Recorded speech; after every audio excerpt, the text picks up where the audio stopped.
आपने गुजरात के दुमस बीच के बारे में तो बहुत सुना होगा, वो भी काफ़ी फेमस है ऐसे ही हॉन्टेड स्टोरीज़ के लिए। लेकिन आज मैं आपको एक ऐसे बीच के बारे में बताने वाला हूँ जो कि है तो मुंबई में, काफ़ी फेमस भी है, लेकिन उसकी कहानी आपको शायद अब तक किसी ने नहीं बताई होगी।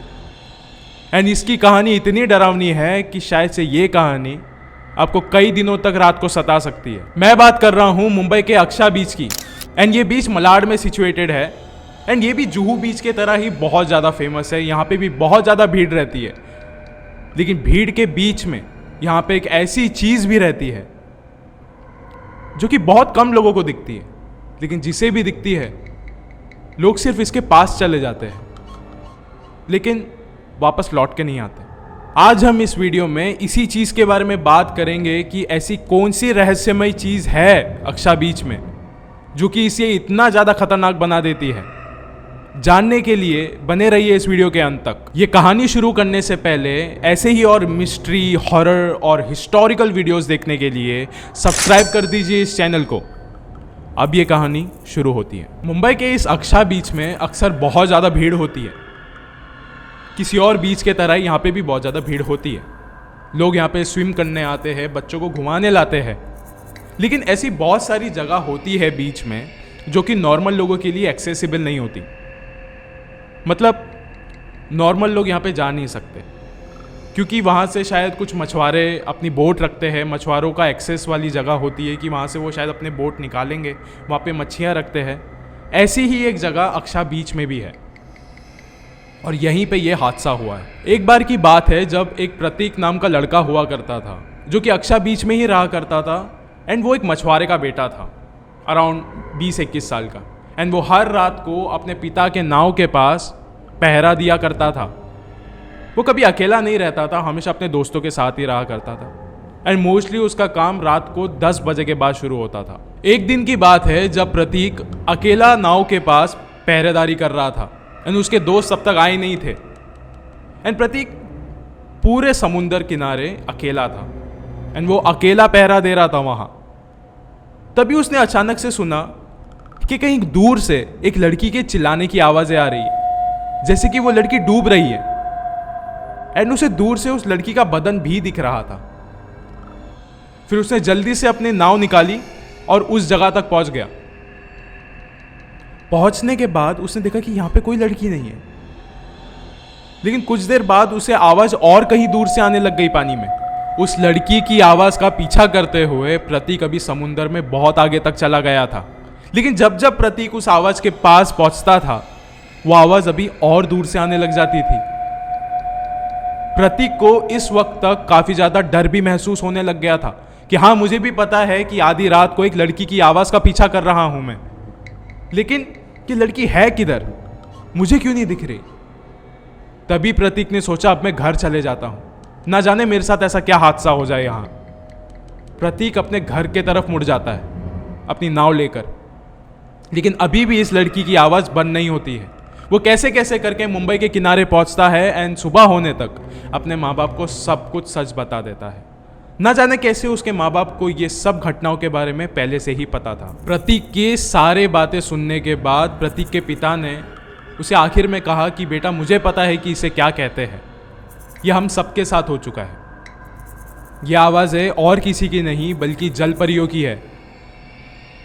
ये जलपरियाँ वो नहीं है जो कि आपने बचपन में कार्टून या फिर मूवीज़ में देखा था। ये वो जलपरियाँ है जो कि एक साधारण मछली की तरह होती है, जो कि आपको दूर कहीं ले जाके समुंदर में डुबा के आपको चीर फाड़ के खा लेती है। अपने पिता की बातें सुनने के बाद प्रतीक ने अपने पिता को कहा कि मुझे नहीं लगता कि ये सारी बातों पे हमें बिलीव करना चाहिए। मुझे नहीं लगता कि ऐसी जलपरियों जैसी कोई चीज़ें होती है। ये सारी चीज़ें कार्टून्स और मूवीज़ में ही सीमित रहनी चाहिए। एंड हमें ये सारी बातें करने से अच्छा पुलिस को जाके ये बात बतानी चाहिए कि हमने किसी की आवाज़ सुनी थी, एंड जाके उस लड़की की लाश को ढूंढिए।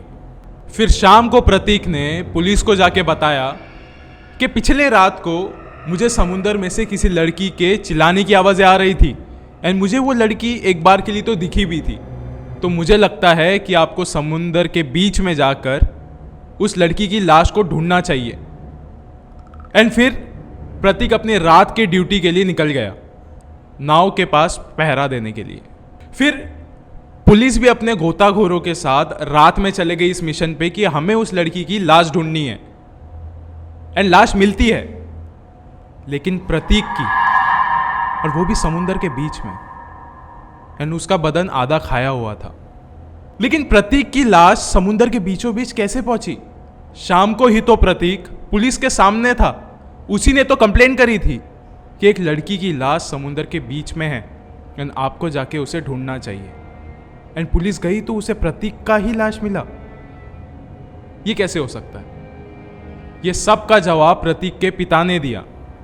फिर प्रतीक के पिता ने सबको ये वाली बात बताई कि प्रतीक एक 20-21 साल उम्र का लड़का था। एंड इन उम्र के लड़कों को अपने भावनाओं पे बिल्कुल भी कंट्रोल नहीं होता। एंड प्रतीक कुछ समय से जलपरियों को काफी नोटिस कर रहा था। एंड ये जो जलपरियां होती है, ये आधे शरीर से नंगी होती है, कोई कपड़े नहीं पहनते ये लोग, for obvious reasons.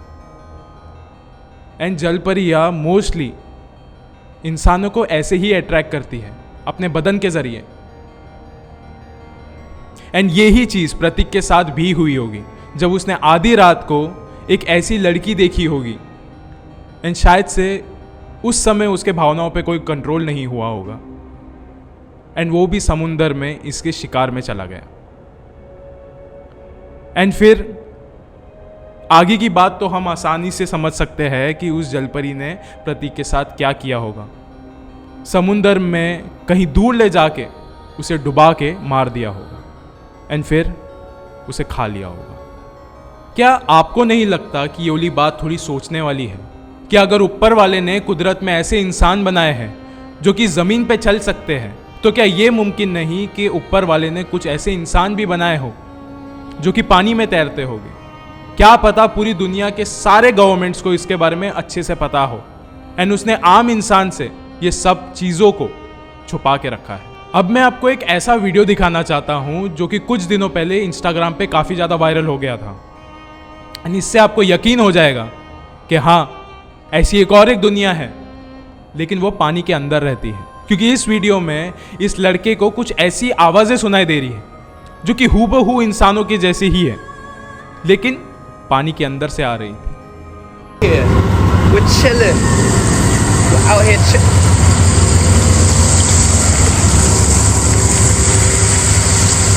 I hear it.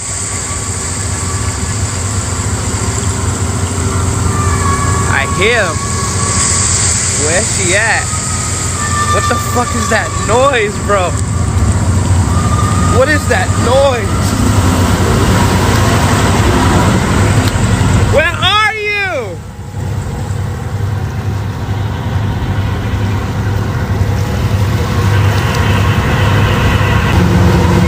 This is crazy. I heard it. I heard it. I hear it.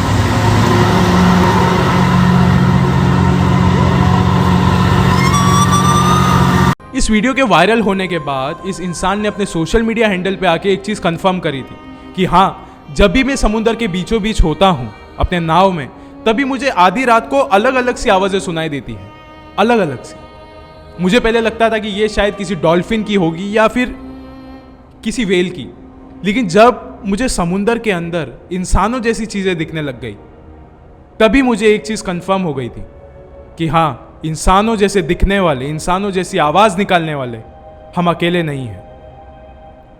यहाँ पे ऐसी और भी बहुत सारी चीज़ें हैं जिसका शायद इंसानों को आइडिया तक नहीं होगा। इस वीडियो के अंत में मैं भी आपसे यही चीज़ कहना चाहता हूँ कि किसी अनजान जगह पे किसी और से कांटेक्ट बनाने से पहले 10 बार सोचिए, वरना क्या पता प्रतीक के जैसा ही हादसा आपके साथ भी हो जाए एंड आप उन जल परियों का अगला शिकार बन जाओ।